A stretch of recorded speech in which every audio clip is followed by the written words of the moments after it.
Meus queridos, estamos no 24º domingo do tempo comum e para este domingo, para este final de semana, a liturgia católica nos propõe 3 parábolas magníficas exclusivas do Evangelho de Lucas, capítulo 15, versículos de 1 a 32. Vamos meditar, vamos mergulhar nessas parábolas juntos com Alberto Maggi, biblista italiano, que nos ajuda sempre na reflexão. E vamos então começar o seguinte, dizendo que enquanto os escribas e os fariseus tinham ambição de levar o povo a Deus e, portanto, conduzi-lo pela observância de regras e preceitos religiosos, Jesus escolhe um caminho diferente. Ele não quer levar os homens a Deus, porque sabe que se você quiser levar os homens a Deus, inevitavelmente alguém é deixado para trás e alguém é excluído. Por isso, Jesus traz Deus aos homens. E Deus aos homens é trazido apenas de uma maneira, pela comunicação da misericórdia e compaixão próprias de Deus. Mas são precisamente os escribas e fariseus, essas pessoas tão piedosas e tão devotas, que em vez de se alegrarem e colaborarem com Jesus em sua ação, estão contra ele. Não querem que Deus venha aos homens, com a sua misericórdia e a sua compaixão. É o que nós vamos ver nesse capítulo 15 de Lucas a partir de agora. Comecemos pelo primeiro versículo que nos diz: todos os publicanos e pecadores aproximavam-se de Jesus para ouvi-lo. Publicanos e pecadores, portanto, são a escória da sociedade, os excluídos da religião e os marginalizados, que sentem na mensagem de Jesus a resposta ao desejo de plenitude de vida que cada pessoa tem dentro de si. Por mais que a pessoa viva na direção errada de sua existência, por mais imersa no pecado que ela esteja, há sempre em cada pessoa humana um desejo de plenitude de vida, um desejo de felicidade, que muitas vezes, infelizmente, ela escolheu errado, mergulhou no desespero e na dor. Mas essa voz sempre esteve acordada. E, portanto, a resposta ao seu desejo é encontrada em Jesus.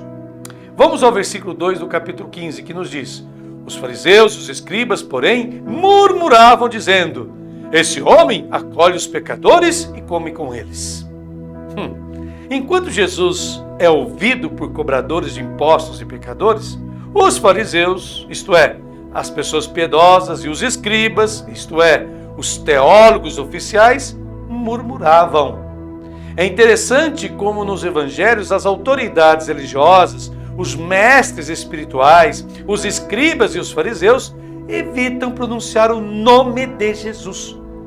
Jesus, o nome Jesus significa, como sabemos, o Senhor salva. E eles não precisam dessa salvação do Senhor. E se voltam para ele sempre com um termo bastante grosseiro e pejorativo. Eles se referem a Jesus dizendo: este aí, esta pessoa. E aqui está o escândalo. Jesus não apenas recebe publicanos e pecadores, mas também come com eles. Comer significa compartilhar a vida. Se você come com uma pessoa infectada, inevitavelmente sua impureza é passada para todos os outros. Eles não entenderam que, com Jesus, os pecadores, os incrédulos, os impuros, não precisam se purificar para serem dignos de comer com ele. Mas o que os purifica é comer com Jesus. Mas as pessoas religiosas não entendem isso. Vamos ao versículo 3, que nos diz: então ele contou-lhes esta parábola. Esta parábola, agora, veremos, não é dirigida aos discípulos de Jesus. Mas Jesus dirige agora essas 3 parábolas aos escribas e fariseus, isto é, aos seus inimigos. E a primeira parábola, e essa parábola se compõe, melhor dizendo, de 3 partes. As 2 primeiras falando sobre a alegria de Deus. E a terceira parte, conhecida como a do filho pródigo, que fala sobre os motivos dessa alegria de Deus. Vamos ouvir então a primeira parábola, dos versículos 4 a 5, que nos diz assim: quem de vós, tendo 100 ovelhas e perdendo uma, não deixa as 99 no deserto e vai em busca da que se perdeu, até encontrá-la? E quando a encontra, alegre põe-na aos ombros. Jesus dá como certo o que os escribas e fariseus consideram uma loucura. Nenhuma pessoa sã deixa 99 ovelhas no deserto, à mercê de animais, à mercê de ladrões, para ir em busca de uma que se extraviou sem ter certeza de encontrá-la. Bem, a lógica do mundo, que é a lógica da conveniência, não é a lógica de Jesus. A lógica de Jesus é aquela que faz o bem do ser humano. E, portanto, Jesus se apresenta como esse pastor que é capaz de abandonar 99 para ir em busca daquela que estava perdida. E quando a encontra, escribas e fariseus imaginavam que o protagonista amarraria uma corda no pescoço dessa ovelha extraviada e a força de chutes a conduziria ao redil, a trancaria e nunca mais a soltaria, repreendendo-a e punindo-a. Porém, quando encontra essa ovelha perdida, o pastor alegre põe-na aos ombros, nos diz o texto do Evangelho. Esta ovelha perdida perde-se no Evangelho de Lucas, e perder-se no Evangelho de Lucas é uma imagem do pecado, né? O pecador é aquele que se perde. Essa ovelha é tratada melhor do que as outras 99. Ela é fraca e o pastor comunica sua força a ela. Então ela passa a ter um relacionamento com o pastor que nenhuma das outras 99 ovelhas terão. De fato, o pastor a carrega nos ombros e lhe transmite sua alegria. Vejamos na sequência os versículos de 6 a 7 que concluem, que fecham essa primeira parte da parábola. E chegando em casa, reúne os amigos e vizinhos e diz: alegrai-vos comigo, encontrei a minha ovelha que estava perdida. Eu vos digo, assim haverá no céu alegria por um só pecador que se arrepende, mais do que por 99 justos que não precisam de arrependimento. Mas enquanto o pastor da parábola convida os outros a alegrar-se, vemos que aqui os escribas e fariseus murmuram, reclamam de Jesus, o criticam. Essa ovelha não será mais uma ovelha entre outras, mas uma ovelha que terá uma relação especial com o seu pastor. E Jesus continua: eu vos digo, assim haverá no céu alegria por um só pecador que se arrepende. É por isso que Jesus comunica a vida aos pecadores. Porque sabe que o poder de sua palavra, a comunicação de sua vida, se aceita, pode fazê-lo sair do mundo do pecado e da transgressão e colocar sua vida em sintonia com o plano de Deus. O plano que Deus sempre teve para todas as suas criaturas. Vamos ver a segunda parte agora, a segunda parábola, digamos assim, do versículo 8 ao 10. Ou qual a mulher que, tendo 10 moedas de prata e perdendo uma, não acende a lâmpada, varre a casa e busca cuidadosamente até encontrá-la? E quando a encontra, reúne as amigas e vizinhas e diz: alegrai-vos comigo, encontrei a moeda que tinha perdido. Assim eu vos digo, haverá alegria entre os anjos de Deus por um só pecador que se arrepende. Depois vem a segunda parábola que mostra a delicadeza de Jesus. Sempre que Jesus tem de dar exemplos, sempre dá um exemplo no masculino, mas depois um no feminino. Jesus não esquece o mundo da mulher. E, se primeiro falou de um homem, o pastor, agora a mulher entra em cena. Uma mulher que tem 10 moedas e perde uma. E mesmo neste caso, a reação é uma explosão de alegria. Deus se alegra, os pecadores se convertem, o pastor e seus vizinhos se alegram, a mulher e suas amigas e amigos se alegram. Quem está murmurando? Ora, aqueles que mais deviam ter fé e esperança, escribas e fariseus. Prossigamos. Agora vamos ler o trecho que conclui esse evangelho, que é a terceira parábola, ou a terceira parte da grande parábola que Jesus conta da alegria e do motivo da alegria de Deus. Vai dos versículos 11 ao 32. E Jesus continuou: um homem tinha 2 filhos. O filho mais novo disse ao pai: pai, dá-me a parte da herança que me cabe. E o pai dividiu os bens entre eles. Poucos dias depois, o filho mais novo juntou o que era seu, partiu para um lugar distante e ali esbanjou, numa vida desenfreada, tudo o que possuía. Depois que gastara tudo, chegou uma grande fome àquela região e ele começou a passar necessidade. Então foi pedir trabalho a um dos cidadãos do lugar, que o mandou a seu campo guardar os porcos. Ele queria matar a fome com a comida dos porcos, mas nem isso lhe dava. Então caiu em si e disse: quantos empregados do meu pai têm pão com fartura e eu aqui morrendo de fome? Vou partir e voltar para meu pai e dizer-lhe: pai, pequei contra o céu e contra ti. Já não sou digno de ser chamado teu filho. Trata-me como um dos teus empregados. Então ele se pôs a caminho e voltou para seu pai. Quando ainda estava longe, seu pai o avistou e foi tomado de compaixão. Correu-lhe ao encontro, abraçou-o e o beijou. O filho então disse-lhe: pai, pequei contra o céu e contra ti. Já não sou digno de ser chamado teu filho. No entanto, o pai disse aos seus servos: trazei depressa a melhor túnica para vestir meu filho. Colocai-lhe um anel no dedo e sandálias nos pés. Trazei um novilho gordo e matai-o, para comermos e festejarmos. Pois este meu filho estava morto, tornou a viver. Estava perdido e foi encontrado. E começaram a festa. O filho mais velho estava no campo. Ao voltar, já perto de casa, ouviu música e danças. Então chamou um dos criados e perguntou o que estava acontecendo. Ele respondeu: teu irmão voltou e teu pai matou o novilho gordo, porque recuperou seu filho são e salvo. Ele, porém, ficou com raiva e não queria entrar. O pai então saiu e insistia com ele. Mas ele respondeu ao pai: eu te sirvo há tantos anos, jamais desobedeci a qualquer ordem tua, e nunca me deste um cabrito para eu festejar com meus amigos. Quando, porém, chegou esse teu filho, que esbanjou teus bens com as prostitutas, matas para ele o novilho gordo. Então o pai lhe disse: filho, tu estás sempre comigo, e tudo que é meu é teu. Mas era preciso festejar e alegrar-nos, porque este teu irmão estava morto e tornou a viver. Estava perdido e foi encontrado.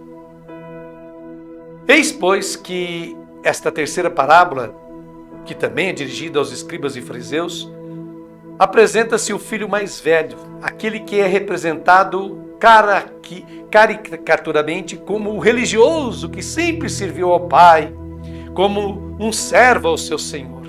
Sempre obedeceu às suas ordens, mas por isso mesmo o serviço e os mandados não o fizeram entender o coração do pai.